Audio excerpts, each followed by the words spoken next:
Endiki mavzu hürmetlik vatandaş bugün çiğ işkemen 19. 8. ayının 26. günü. Hepti düşenbe. Endiki mavzuğa dikkat aldırırsa biz liksiyelerde sözlü geliyorduk. Cungo hükümeti baştan ahır demişek mi iken ya oturulur gelgende mesela Şangang'daki namayiş götürülüp otur mezgiller yitip gelgende bunun kendi karakol Amerika degen teşvikatlarını aşkarı taqatdı değil, aşkarı şundaq dedi değil. Bugün endi şunun münasebetlik yani bir parça makale. Mesela Cungo'nun merkezi organ giziti degili olmasa mı? Lekin merkezde haberi var. Torbeti men sizlarga tanıştırıp kelyapti. Men Dovi torbetida e'lon qilingan bir parcha maqolani balki Cungoliklar o'zi yozgan, Cungoliklarning maydonini sharhlagan, siyosiy ko'zqarashlarni e'lon qilgan bir parcha maqolani bugun vatandoshlarga leksiya qilib ko'rsatdi. Mavzu bunda. Amerika'nın aralishishi Şangang'daki davalg'ushdan manbidir. Mavzuda xabar 8. ayının 24. günü Dovi torbetida e'lon qilindi. Xabar bundoq başladı.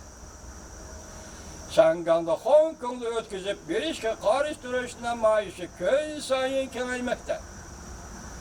Davomlashayotgan qonunsiz zo'ravonlik harakatlari bir davlat tashkil tizimining tagligiga chiqilib Şangang'da Hong Kong'da qonun bilan boshqarish, sodda tijorat muhiti, Şangang'ning pul muomala markazilik o'rni, xalq turmushi, jamiyat tartibi hamda ichki o'lkalar bilan bo'lgan munosabatlarga qurilma sifatli ziyon zahmat elib keldi. Lekin kimdir beri buzg'unchilik yetarli bo'lmadi deb his qilyotdi. Yana ba'zilar cheksiz besim ishlatish shaklida Shangang, Hong Kong soqchilariga besim ishlatib, soqchilarning qonun bilan boshqarish va shahar aholisini qo'g'dash majburiyatlaridan voz kechishga majburlamoqda. Bularning niyat g'arazlari intayin xatarli. Bularning mantaqasi yanada shundoq qalaymagan. Bularning ichida Amerika Qo'shma Shtatlari Davlat Majlisining a'zolarini tipik misolga elib sanashga bo'ladi. Cungoliklar yozayotgan maqola juma vatandoshlar. Avam palata boshlig'i Nancy Pelosi Cungoga qarshi turish chekidan oshgan senator Marco Rubio qatorliqlar vakilligidagi Davlat Majlisi a'zolari kollektivi Shangang, Hong Kong o'qituvchilarini yuqori chekda turib, qo'llab, Cungoning ichki ishlariga aralashib, Shangangga kaskin pozitsiya qo'llanish jihatda tahdid soldi. Jumladan masalan, Shangang rayoniga mustaqil tamojna rayoni bo'lish huquqi berishni amaldan qoldirib, qonun bo'yicha embargo qilish kerak dedi.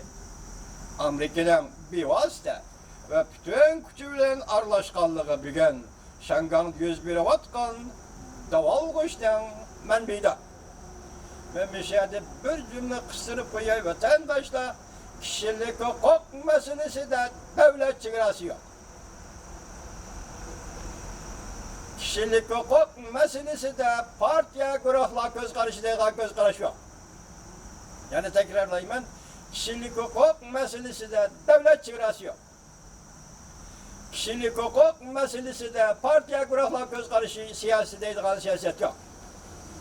Bugun Amerika Qo'shma Shtatlarining davlat rahbarlari Shangangga kishilik huquq, odamgarchilik bilan muomala qilyapti. Bu rahbarlar ham ayni chog'da Xitoy o'zi Cungo Shangangga tuzib bergan negizda qonun. Yani bir noktada bu Shangangning asosiy qonuni deb ataladi ekan, shu qonunda Cungoliklar nima belgilagan bo'lsa, shuni ta'kidlayapti. Masalan, Nancy Pelosi xonim Shangangda umumiy saylovni ta'kidladi. Bu Cungoning qonunida belgilangan. Men buni qo'shib qo'ydim vatandosh. Shangangda yuz berayotgan Amerikaning aralashganligi Şangang'da 101 vatkan daval kuştun ben miydi? Amerika Devlet Meclisi azalarının, Şangang sakçılarının, sakçılık hukuklarını, kanunluk işgalligini tenkit kılışı, enekte yanıla işletip, adetlenip kalgan hoş ölçemli işletkenliktir.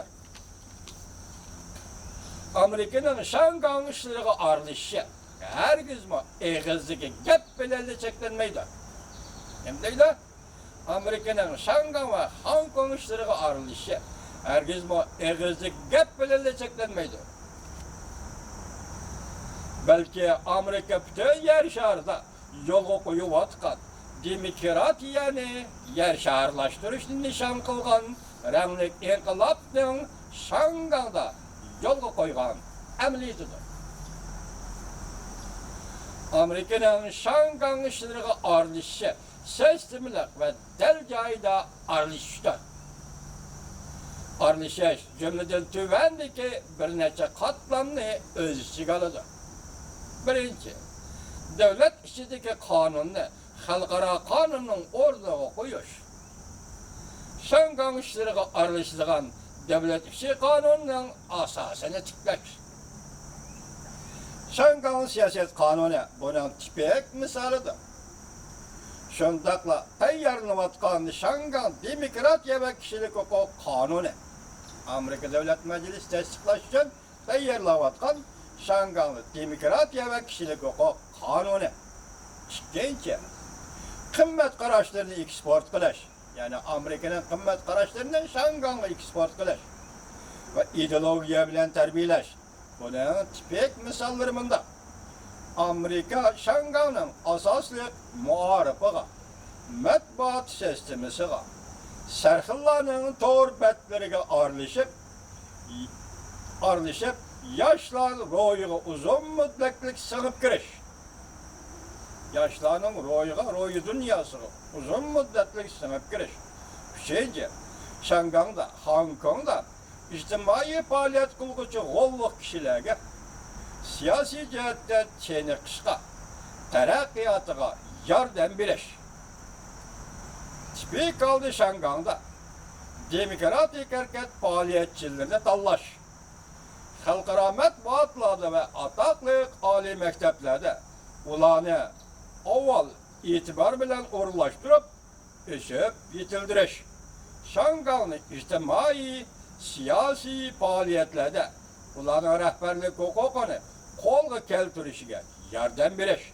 Dördüncü, Şangang müstakilçileri bilen Cungo'daki yine müstakilçi kuşlar, mesela Tayvan müstakilliği kuşları, Tibet müstakilliği kuşları, Şincan müstakilliği kuşları, yani Müstemlik Uygurustan müstakilliği kuşları, Katarlı kuşlarını özara alakalaştırıp, birleştirip, Cungo'ya karşı birlik sep kuruş.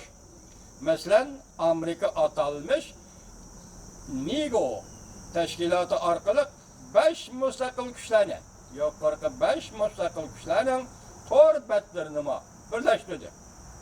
Beşinci, Şangang Memuriyet Hükümeti'nin başkuruş hukukunu geçirinler.